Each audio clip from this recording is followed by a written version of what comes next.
Meta AI is the personal AI that's tailored to you, now with its very own app. It's built to get to know you, offering helpful answers and inspiration. Looking for something to add to your bucket list? Meta AI goes beyond traveling the world. It remembers you're a basketball fanatic and suggests you attend one of the playoff games. Just start typing or speaking to get the answers you need, wherever and whenever, because Meta AI is your personal AI. Download the Meta AI app, now available on the Apple App Store and Google Play. This Manage Smarter episode is brought to you by SalesFuel's Coach Feed, your AI-powered assistant sales coach. Improve your salespeople with automated regular coaching in just 2 minutes a day with Coach Feed. For more information, visit coachfeed.com. Welcome to the Manage Smarter podcast with hosts C. Lee Smith and Audrey Strong. We're glad you're here for discussions on new ways to manage smarter, hire, develop, and retain talent, improve results, and propel team performance to new heights. This is the Manage Smarter podcast. Welcome to Manage Smarter, everyone. Today, we're going to talk about culturally, and boy, our guest today is an expert in this arena. I'm Audrey Strong. I'm the Vice President of Communications here at SalesFuel. I'm C. Lee Smith, the President and CEO of SalesFuel, and we've talked about culture before on the show in the 3+ years that we've been doing it, but today, I think we're going to take a little bit of a twist on it because with everybody working remote, I'm very curious to learn about how people can maintain a culture, a company culture, a team culture when everybody is not together in the same office. So we've got just the guy who can tell us about that. Just the guy. Brett Putter is joining us live from England. Hi, Brett. Thank you for coming. Audrey, thanks very much for having me. It's great to be on the show.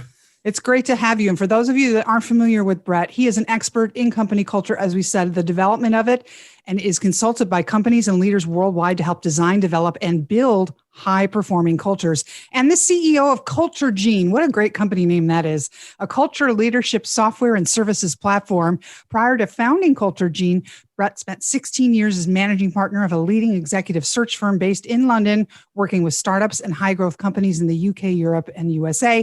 He's got a book out called Decks Decoded and a second book called Own Your Culture: How to Define, Embed, and Manage Your Company. That came out in last September. And so I am fascinated by the whole idea of building a culture through what you call a decision checklist. What is that, and how do you implement it? So yeah, that's a good question. So essentially, there are only 6 ways to embed culture, and culture is this invisible, subconscious, intangible thing. But when it comes to embedding it, it's actually quite simple. So the checklists are: what are you rewarding and recognizing? What are you measuring and what are you paying attention to? Where are you investing and allocating resources? How are you doing your training, learning, and development? How do you behave in crisis situations? And how are you hiring, firing, and promoting? And if I give you a quick example, if the CEO says, customer success is really important to us, but he doesn't invest in it, doesn't reward and recognize it, doesn't hire good people for it, and doesn't deal with crisis situations in the right way, your team know that it doesn't mean anything to you. So your behavior demonstrates really how you're embedding your culture. And so that's the checklist for you and your leadership team. Brett, how do you define culture? Everyone seems to have a different definition these days. Yeah, so there are a bunch of definitions. The one I like is literally as broad as possible, the way we do things around here. So it covers everything. Culture is not limited to some, it's not sales, it's not engineering. It should be a function that covers all of your functions, all of your processes, and your leadership team. So it really is the way we do things around here, which makes sense to me because culture develops over time as we learn what's successful and what's not successful. And so that's how our culture gets set over time. For me, the only thing I don't like about that definition is that it's, really all about practical thinking. It's all about the task, how we do things around here. When in reality, for me, is the culture is really all about the people. It's not so much about the task. So what would you say in response to that? Yeah, I'd say the way we do things around here, the we is the people. So that covers behavior, it covers tasks, it covers broader than that. But I particularly like it broad like that because, culture, the tentacles of culture are everywhere in every part of your business. That's true. What do you think the number one mistake is most companies or managers make in regards to culture? Most companies spend the time and invest the time and get people excited about their values, and then they don't do anything with them. So they used to stick them up on the wall and maybe print some cool flyers and print it on T-shirts and mugs, but really not do anything after that. And that's the classic mistake that most companies make. Even worse, I work for a company that had a very long set of values. This is a very large, complex organization, but their values didn't match the way they treated their people. And it became more and more obvious to me. It was the height of hypocrisy, and it made me very uncomfortable. Do you want to talk about that when there's a huge disconnect between what I'm saying and what I'm actually doing? Yeah, so this fits into, I like to talk about explicit and implicit agreements with your people. So the explicit agreement is what I sign when I join your company that discusses my work hours and my salary and my bonus and that sort of thing. The implicit agreement are the values. In other words, what I've read about your company or what you've told me about your company. And the implicit agreement is the thing the reason why I'm here. I'm not really at your company to earn the salary. Obviously, that's nice. But I'm here because of the way you've communicated to me about how your culture is, what's important to you, honesty, integrity, transparency, et cetera, et cetera. And then if you break that implicit agreement with me, then I feel uncomfortable. And that's exactly what your situation was. Interestingly enough, COVID is forcing most companies' implicit agreements to be broken, because we agreed to work in a certain way pre-COVID, and now we're working in a different way, and leadership are not adapting to this and not adapting their messaging and their actual leadership style to this new way of working. So you're a manager, and of course you're managing your team, and you realize then that your company has broken that covenant with you, about the company culture. What can you do? What would you recommend that, say, mid-level managers do in a situation like that? So it really depends on how contained your team is. If you can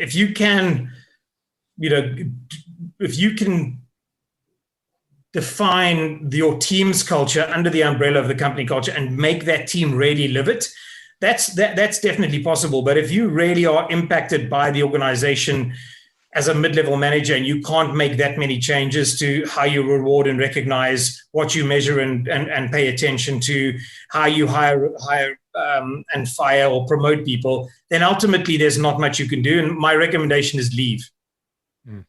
Wow.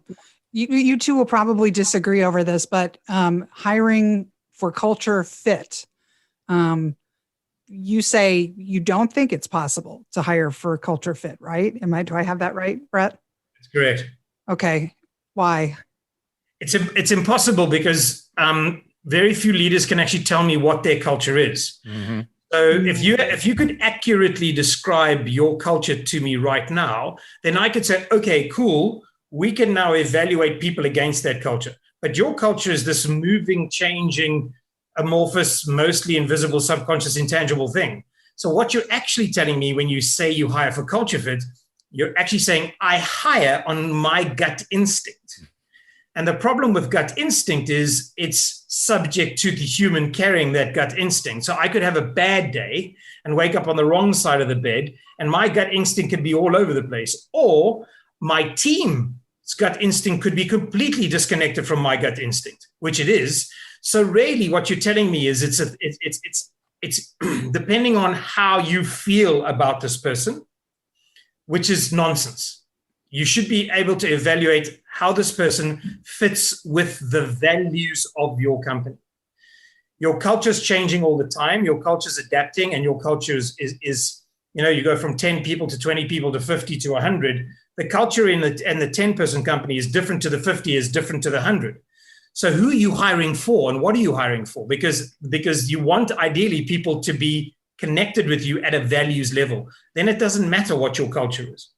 So where I would disagree is that I believe it's not impossible, because you ought to be able to articulate what your values are and how you do things. And you have to be aware of what that is. That's first and foremost. And good luck hiring anybody if you can't do that. So that's step one. And I believe that's possible. Then to actually really dig in and say what's important to us, what are our values, what do we stand for, what's our purpose, what kind of behavior do we accept, what kind of behavior do we not accept or discourage. I think that has to be defined before you can make a successful hire, but I don't believe it's impossible. So I'm separating the words culture from values. I believe you can hire for values fit, because values can be defined and the behaviors associated with those values can be defined. Okay.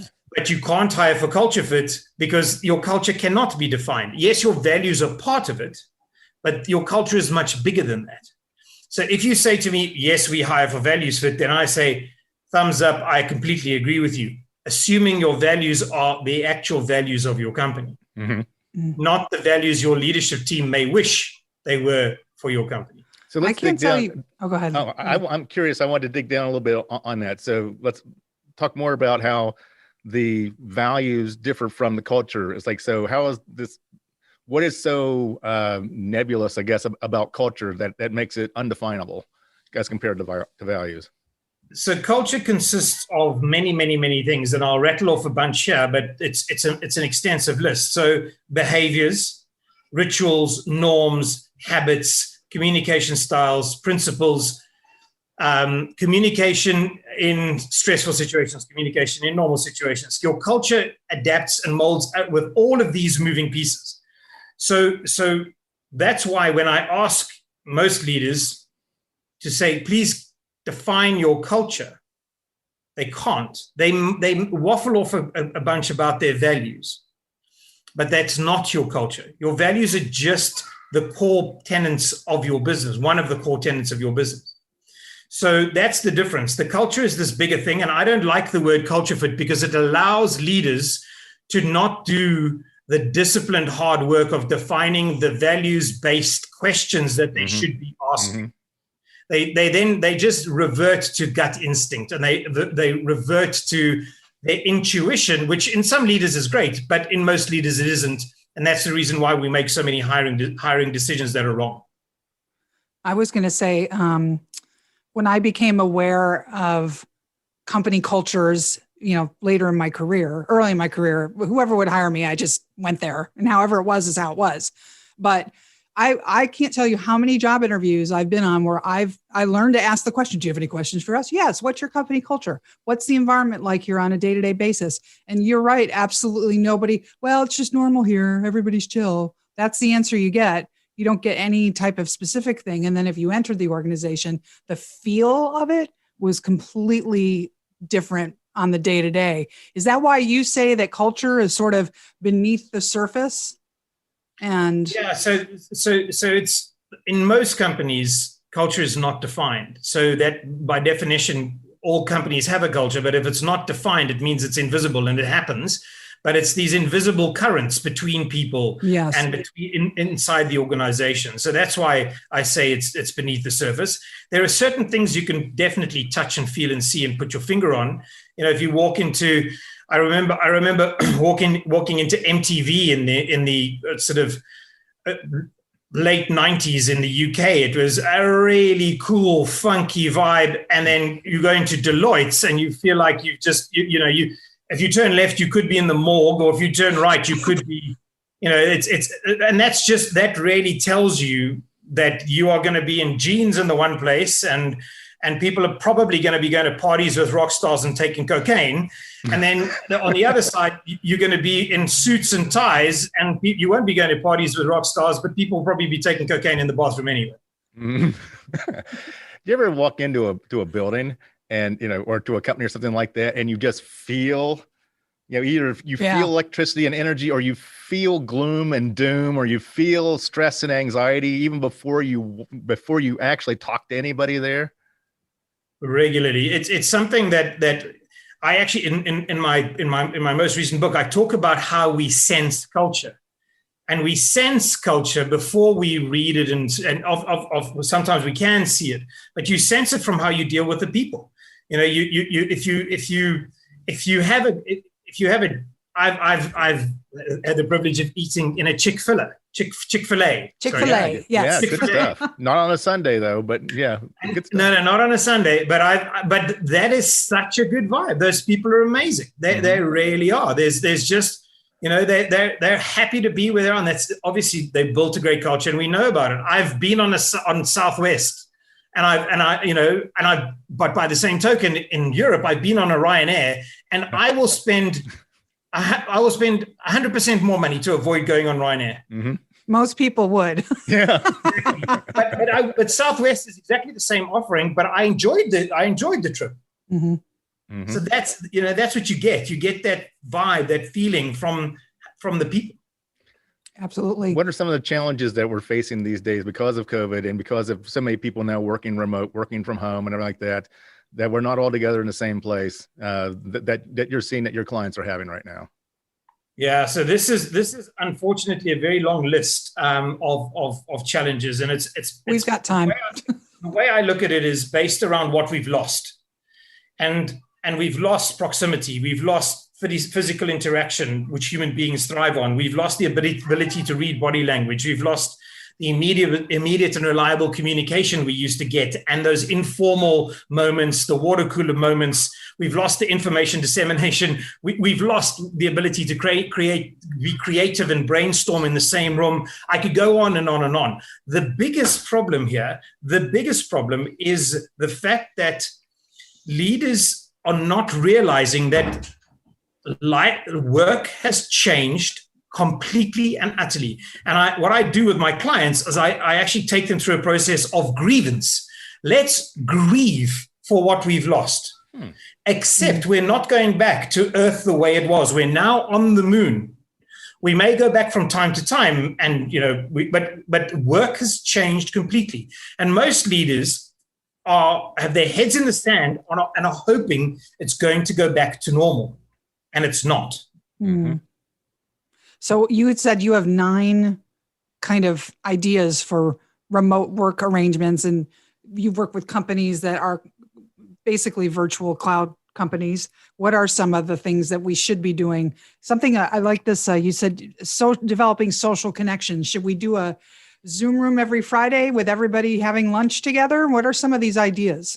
Yeah, this social connection is one of them. So I've built some software that replicates my process, and I started, fortunately, building this 18 months ago because I was approached by 2 remote working companies who wanted help with developing their culture.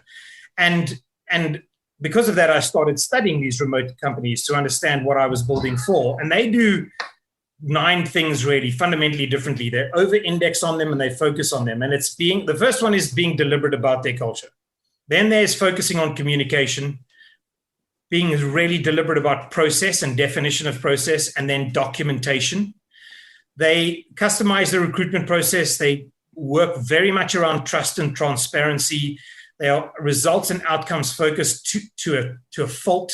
They develop social connection. They're very, very, very good at well-being. They train their leadership teams to be aware that people do get lonely, and loneliness is the first step to burnout and mental health issues and that sort of stuff. But this is really a hard nut to crack, because this is actually a whole transformation piece. So social connection is really important, really, really important, because when people feel lonely, they are very close to, the issues that happen around this, which is burnout, mental health, and so on. And so, yes, companies should try and do more around social connection, but companies are not doing what they should be doing around asynchronous communication and documentation. So too many meetings are happening. Companies are just too many videos. So nobody wants to do another video call. It's like, leave me, just let me zone out for a minute. Let me decompress, please. I'd love to talk to you, but I'm zoned out. I'm Zoomified. How do I manage that then? How do I know how many meetings you've had today like this? If I'm in Dallas, Texas, and you're in London, England, do I just need to ask the question before I schedule another meeting, or what? It's actually, so what I advise my clients to do is to move from a speak first mentality to a write first mentality. So now if you could start to document things, and this blows people's minds because we're not necessarily designed. We designed for synchronicity. We're not designed for writing, naturally. But I tell the CEO, first of all, we start with you. You're going to ask anybody who has a meeting with you to write an agenda, the purpose of the meeting, the preferred outcome, and the situation. That's where we start. And if the person doesn't write that email to you, don't have the meeting. There's no agenda if there's nothing associated with it. And then you do that for a couple of weeks and get people used to it. And then the CEO starts to do that back. So the CEO demonstrates that this actually speeds meetings up. It speeds up the communication. It saves her time and makes more time available for her. And then she shows her managers the same thing. And then you can pass it down. But it's about starting with little steps of changing one thing about how you handle meetings and being very disciplined about it. Obviously, if it's an emergency and it's happened like this, then you take the meeting and you deal with it. But if you've got 3 or 4 days between the request of a meeting and a meeting, a document should be produced where it defines what's required. In addition to that, I would say the pre-read is really important, particularly in sales. So, for example, if you spend a lot of your sales meeting going around the table where everyone's talking about what deals that they're working on or what problems they're having with accounts, those types of things can be written out and shared with everyone in a pre-read document so that we can spend our time together actually brainstorming, solving problems, getting all update on things that concern everybody rather than having just people report out on what they're doing. So that I found that the pre-read, is, particularly in terms of sales meetings or whatever, is super helpful. And another thing on the sales side that is really super helpful is sales onboarding. So it's you're either onboarding new salespeople or onboarding customers, or the best companies are documenting this because they're hiring new salespeople. How do the new salespeople learn? Through documentation. Otherwise, I've got to have a Zoom call to explain something that you could read in half the time. And if you then don't have a question, email me and I'll answer the question. Don't call me, don't Zoom me, because sales is such a high. If sales are going well, you're hiring a lot of people. You don't have the time to not have it well documented and have it available for people. You touched on something that we're also missing from all this remote work, onboarding new salespeople, because they learn socially, from their colleagues and other people in the company and everything like that. And when those people aren't as available to them as they might be if you're in an office situation or something like that, I feel like we're kind of missing out on some of that. You can only have so many Zoom calls and text and everything like that. Yeah, this is a really hard bit, especially for younger people. We're missing osmosis, which is that you would just learn by hearing in or sitting next to somebody at lunch while listening to them talking. You could ask them a quick question. This is there at the moment there's nothing, nobody's solving for this, and it's hard to solve. But I think there will be technology ultimately that comes out that really builds an operating system around this. We've got just a few minutes left. Your website is culturegene.ai. Bretton Putter on your Twitter and your LinkedIn.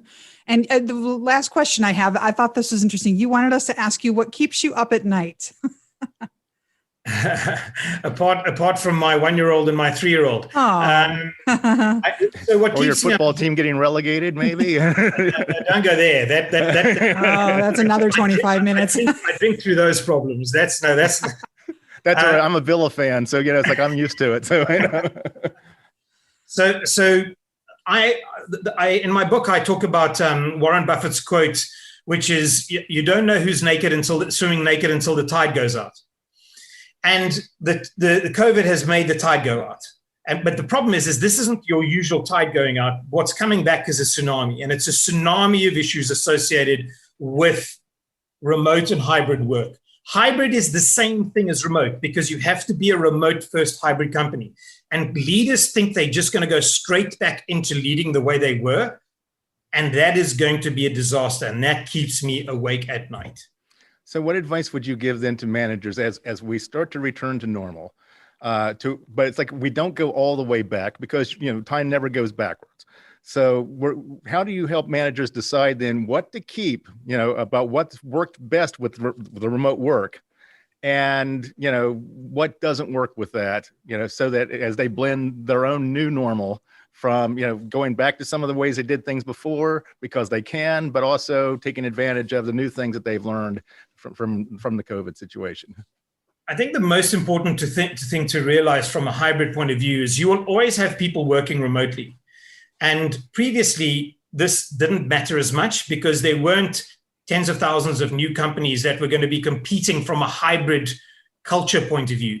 We were all the same, working from an office, and we all had offices. Now, if you've designed your business for a strong, functional hybrid culture, and you can explain that to people, that's what people are going to be asking in their interviews now. How are you designed around hybrid or remote work is going to be one of the key issues and key interview questions.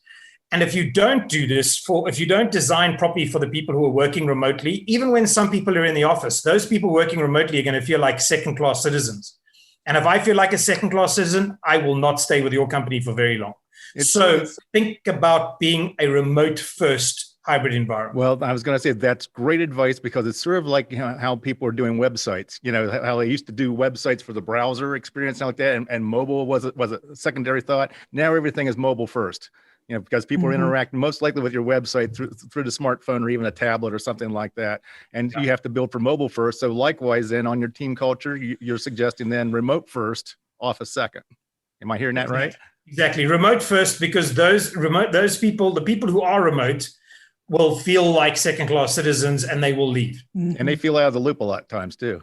Yeah, exactly. They feel out of the loop. They feel not included. They don't experience the culture in the same way. They don't experience work the same way. They feel like they have to advocate for themselves when they work. They don't feel like they're included in promotions in the same way. So if you can't balance it out and create a culture where it's inclusive and everybody feels there is no advantage or disadvantage to working remotely or in the office, that's what you need to be aiming to doing.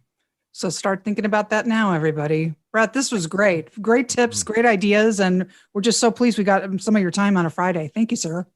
My pleasure. Really, really enjoyed it. It was great to work with two people who you guys dovetail so well. Really, thank you. Well, thank you. Thanks for listening. If you enjoyed the show, please rate and recommend on iTunes, Overcast, or wherever you get your podcasts. You can also get more great information at salesfuel.com.